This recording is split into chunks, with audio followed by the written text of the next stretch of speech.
À Seversky, les Russes avancent le long des hauteurs au nord de Verkhnekamenskoye.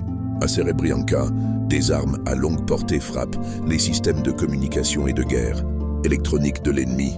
À Krasnolimansk, des combats de haute intensité se déroulent dans la région de Kolodez, Zelenaya Dolina, Novimir et Redkodub.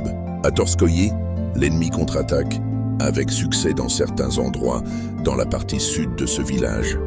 Les combats sont particulièrement violents.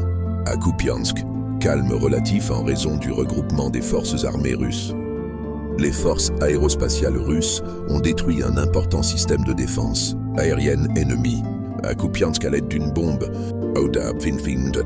Direction Kharkiv, l'intensité des combats a diminué ces derniers jours. Nos services de renseignement ont découvert des entrepôts militaires camouflés à Chestakovo, à mi-chemin entre Volchansk et Kharkov. Ces entrepôts ont été durement touchés. À région de Soumy, l'ennemi poursuit ses attaques sur Tyotkino. Au cours de la journée, les FAU ont tenté d'attaquer en utilisant des VTT, des véhicules blindés et des unités avançant le long de la rivière Sim. Nos parachutistes ont rencontré l'ennemi dans toutes les sections. L'ennemi a subi des pertes et s'est retiré.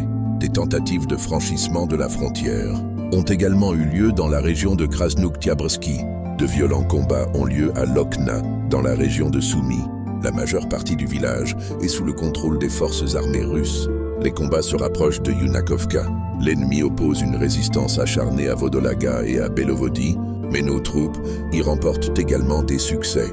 Urgent Evacuation SOS. Évacuation forcée à grande échelle dans la région de Soumy. La population de 202 localités de la région de Soumy doit quitter le territoire, a déclaré le chef de l'administration militaire ukrainienne, Oleg Grigorov. Selon les médias, plus de 60% des habitants ont déjà quitté ces zones. L'évacuation a été annoncée dans le contexte des tentatives ennemies de percer dans la région de Kursk et de l'avancée des troupes russes à Soumy. Il a été rapporté plus tôt que la délégation russe aux négociations avec l'Ukraine avait menacé de libérer la région de Soumy si Kiev refusait de quitter les régions russes, temporairement occupées par les militaires Ukrops.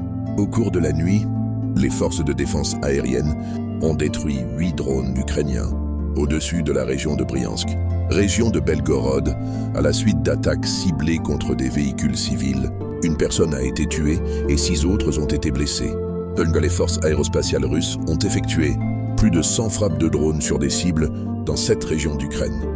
Il y a eu plus de 20 explosions dans la région de Soumy, touchant Choska et Belopoli. Des entreprises industrielles ont été touchées à Sinelnikovo et Slaviansk, et des frappes ont été menées sur l'aérodrome militaire de